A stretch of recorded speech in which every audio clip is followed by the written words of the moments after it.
샬롬, 류 선생의 구속사 천국 열차. 유도수 목사님의 신구약 성경 파노라마를 낭독하는 시간입니다. 지금은 열왕기하 파노라마 19장입니다. 자신의 이름과 언약을 위하여 구원하신 하나님. 19장은 하나님의 도우심으로 침략한 아수르에 유다가 대승하는 내용입니다. 그것은 기적이었습니다. 히스기야 왕은 절체절명의 위기에서 하나님만을 의뢰하기로 결단을 했고 하나님께서는 자신을 의뢰하는 자를 구원하여 주셨던 것입니다. 18장의 핵심 단어가 의뢰였다면 19장의 핵심 단어는 비방과 구원이라 할 수가 있는데 비방이라는 말이 4번, 4절, 16절, 22절, 23절, 구원이 3번, 11절, 19절, 34절 등장합니다. 대적은 살아계신 하나님을 비방하고 4절, 히스기야는 우리 하나님 여호와여 원하건대 이제 우리를 그의 손에서 구원하옵소서. 그리하심은 천하 만국이 주 여호와가 홀로 하나님이신 줄 알리이다 하고 19절 하나님의 영예를 붙잡고 간구합니다. 이에 대해 하나님께서는 내가 나와 나의 종 다윗을 위하여 이 성을 보호하여 구원하리라 하고 34절 응답하십니다. 그 결과는 이 밤에 여호와의 사자가 나와서 아수르 진영에서 군사 18만 5천 명을 친지라 아침에 일찍 일어나 보니 다 송장이 되었더라 합니다. 35절 이를 세 단원으로 나누어 상고하겠습니다. 첫째 단원 1절에서 7절 이사야에게 기도를 요청함. 둘째 단원 8절에서 19절 편지를 펴놓고 기도하는 히스기야. 셋째 단원 20절에서 37절 하나님의 응답과 성취. 첫째 단원 1절에서 7절 이사야에게 기도를 요청함. 히스기야 왕이 듣고 그 옷을 찢고 그 굵은 배를 두르고 여호와의 전에 들어가서 1절 여기 중요한 변화를 발견하게 되는데 아수르 왕의 1차 침공 시에는 18장 13절에서 16절 여호와의 전에 들어갔다는 모습을 대할 수가 없었습니다. 그때는 하나님을 의뢰하려 하지 않고 자신의 수단과 방법으로 해결해 보려고 시도했습니다. 그리하여 도리어 여호와의 성전 문의 금과 자기가 모든 기둥에 입힌 금을 벗겨 모두 아수르 왕에게 주었다 한 것입니다. 18장 16절 그러나 그 결과는 허사로 돌아가고 만 것입니다. 그러나 이제 2차 침공 시에는 달랐습니다. 왕궁의 책임자 서기관 제사장 중 장로들에게 굵은 배를 입혀서 아모스 아들 선지자 이사야에게로 보내어 이르기를 히스기야의 말씀이 오늘은 환난과 징벌과 모욕의 날이라 아이를 낳을 때가 되었으나 해산할 힘이 없도다 합니다. 3절 하나님의 백성들이라 해도 이 세상을 살아가노라면 환난과 징벌과 모욕의 날을 만날 때가 있는 것입니다. 여러분도 그런 경험이 있으시겠죠? 중요한 것은 이럴 경우 어떻게 반응하느냐에 있습니다. 히스기야는 대적이 살아계신 하나님을 비방하였으니 당신의 하나님 여호와께서 혹시 그의 말을 들으셨을지라 당신의 하나님 여호와께서 그 들으신 말 때문에 꾸짖으실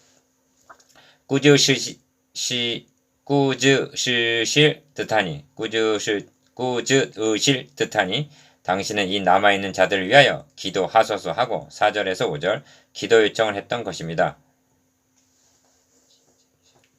이 점에서 유념해야 할 점은 기도의 우선순위가 자신의 고난을 면하여 달라는 자기 중심에 있는 것이 아니라 살아계신 하나님을 비방하였다는 하나님의 거룩하신 이름과 영예를 내세우고 있다는 점입니다.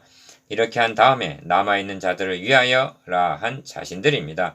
남아있는 자들이라 한 뜻은 북쪽 10지파는 이미 아수르에 의하여 멸망을 당했고 이제 남은 유다도 삼킴받을 위기에 처해 있다는 뜻입니다. 이사야 선지자는 너희는 너희 주에게 이렇게 말하라.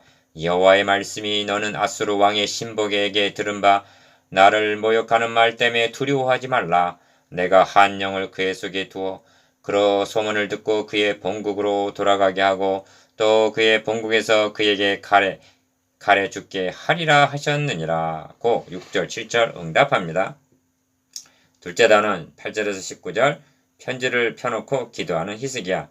대적은 히스기야에게 사자를 보내며 통박이를 너가 믿는 너의 하나님이 예루살렘을 아수르 왕의 손에 넘기지 아니하겠다 하는 말에 속지 말라.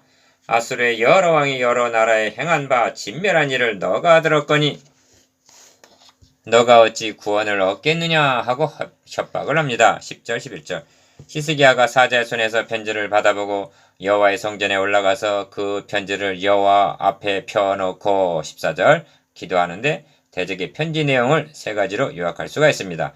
8절에서 13절 기여 너의 의뢰하는 너의 하나님이 예루살렘을 지켜주신다는 말에 속지 말라. 니은 아수르가 모든 나라들을 정복한 일을 너가 들었지 않느냐?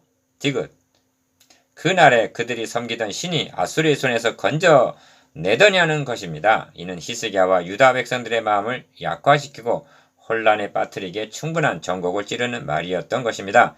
히스기야는 저들이 보낸 편지 내용을 하나님께 아뢰면서 간구를 합니다. 그룹들 위에 계신 이스라엘의 하나님 여호와여, 주는 천하만국의 홀로 하나님이시라. 주께서 천지를 만드셨나이다. 여호와여, 귀를 기울여 들으소서. 여호와여, 눈을 떠서 보시옵소서. 사내립이 살아계신 하나님을 비방하러 보낸 말을 들으시옵소서 합니다. 14절에서 17절. 그러면서 여호와여, 아수르 여러 왕이 과연 여러 민족과 그들의 땅을 황폐하게 하고 또 그들의 신들을 불에 던졌사오니 이는 그들이 신이 아니요 사람의 손으로 만든 것 곧 나무와 돌뿐이므로 멸하였나이다. 18절. 즉 과연 저들이 여러 나라를 정복한 것은 사실이라는 것입니다. 그러나 그 나라들이 섬기는 신은 사람의 손으로 만든 것 곧 나무와 돌뿐인 우상이었기 때문에 환란에서 그들을 구원하지 못했다는 것입니다. 사내립은 여호와 하나님을 우상과 동일시하고 있었던 것입니다. 그러나 우리 하나님은 살아계시는 하나님이시니 우리 하나님 여호와여, 원하건대 이제 우리를 그의 손에서 구원하옵소서. 그리하시면 천한 만국이 주 여호와가 홀로 하나님이신 줄 알리이다 하고 19절 하나님의 이름과 영예를 내세우면서 간구합니다. 여호와여, 이것을 기억하소서. 원수가 주를 비방하며 우매한 백성이 주의 이름을 능욕하였나이다. 주의 맷 비둘기의 생명을 들 짐승에게 주지 마시며 주의 가난한 자의 목숨을 영원히 잊지 마소서. 그 언약을 눈여겨 보소서. 무릇 땅의 어두운 곳에 포악한 자의 처소가 가득하나이다. 시편 74편 18절에서 20절. 셋째 단원 20절에서 37절. 하나님의 응답과 성취.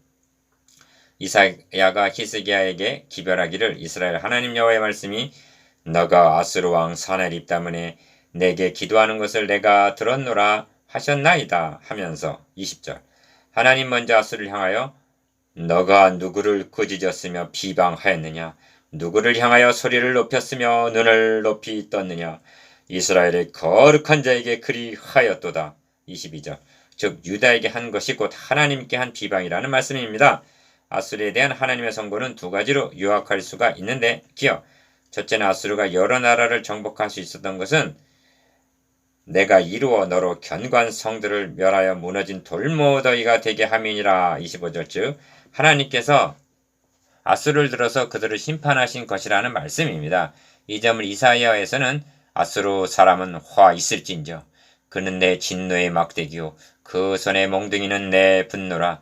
내가 그를 보내어 경건하지 아니한 나라를 치게 하셨는데 이사야서 10장 5절 6절. 그들은 자신의 힘으로 한 양 교만하고 자고했기 때문에 화 있을진저 하시는 것입니다. 니은 둘째로 그러므로 내가 가을 꼬리로 내 코에 꿰고 너의 코에 꿰고 재갈을 너의 입에 물려 너를 오던 길로 끌어 돌이키리라 하셨나이다 합니다. 28절. 디귿 다음은 유다에 대해서 말씀하시기를 내가 나와 나의 종 다윗을 위하여 이 성을 보호하여 구원하리라 하십니다. 34절. 두 마디로 되어 있는데 먼저 나, 즉 하나님을 위하여 보호해 주시겠다 하십니다. 다시 강조합니다만 하나님의 구원 계획에는 하나님의 이름과 영예가 걸려 있다는 점입니다. 그러므로 시작하신 것은 반드시 완성하신다는 것을 확신할 수가 있는 것입니다. 다음은 나의 종 다윗을 위하여라 하십니다. 이는 다윗에게 세워주신 언약을 지키시기 위해서라는 뜻입니다. 이 점을 시편에서는 내가 나의 거룩함으로 한번 맹세하였은즉 다윗에게 거짓말을 하지 아니할 것이라 하십니다. 시편 89편 35절. 나와 나의 종 다윗을 위하여 우리는 한 걸음 더 나아가야만 합니다. 그렇다면 훗날 어찌하여 예루살렘이 바빌론에 의하여 멸망받게 되고 성전이 불타게 되었느냐고 묻게 됩니다. 구약성경이 멸망으로 귀결이 되고 있는 것은 하나님의 힘이 모자라서가 아니라 이는 율법의 행위로는 하나님 앞에 의롭다함을 얻을 자가 없다는 자력구원의 불가능성을 드러내고 있는 것입니다. 그러면 하나님의 이름과 영예는 어찌 되는가?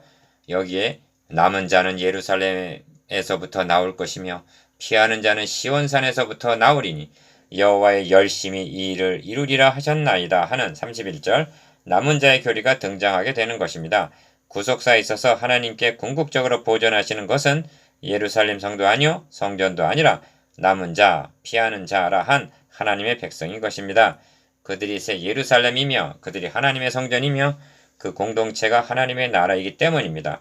하나님께서 보호하여 구원하시는 대상은 물질이 아니라 하나님의 백성인 것입니다.